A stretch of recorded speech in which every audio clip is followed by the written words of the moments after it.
I want you to experience your best holiday with a newborn. I'm going to give you practical tips and strategies to optimize your holidays with an infant. As a seasoned newborn care specialist and an overnight newborn nanny, I understand the unique challenges that holiday seasons can pose for parents seeking to maintain healthy sleep routines and overall well-being for their newborn babies. In this video series, I'm going to share evidence-based best practices to help you navigate the holiday season without compromising your baby's sleep schedule. Welcome. My name is Deanna, and I know firsthand how exciting and challenging the holiday season can be, especially when it comes to your baby's sleep schedule.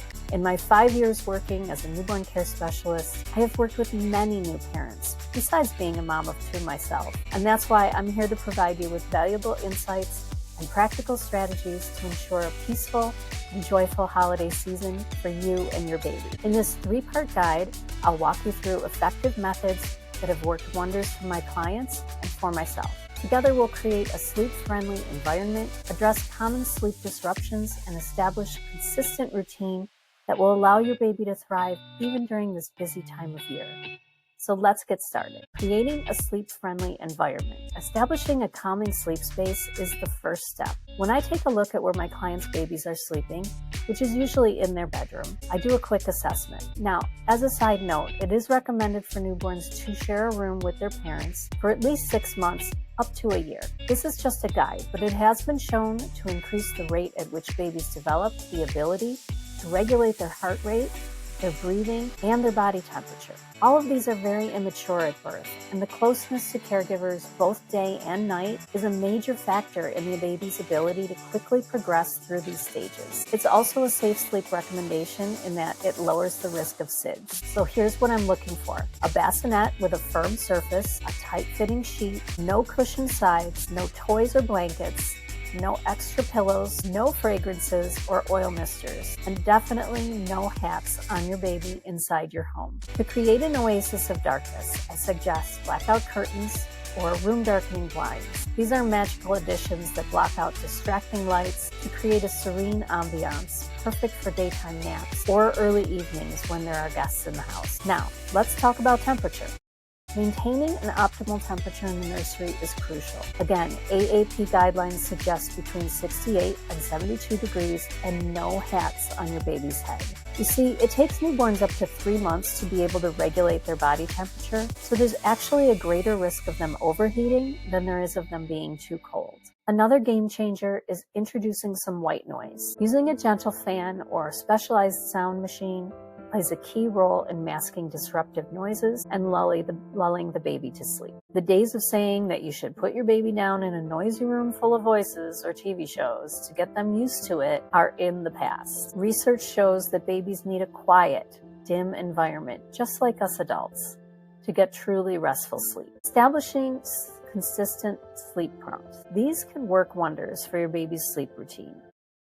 This is where you're prompting your baby, letting them know that it's time to rest. So let me share some of my strategies that help my families create a predictable wind-down process. First, well before taking your baby to bed, dim the lights in whatever room you're in. Turn off all the screens, TVs, LED bulbs, everything with a blue light in it. I'm all for saving energy, but these blue lights give off a ridiculous amount of sleep disruption, and it's true for adults as well. Cut down on the LED light bulbs, the TV screens, and the screen time altogether. As you prepare your baby for sleep, keep the lights dim and use only red, orange, or yellow bulbs in your night lights.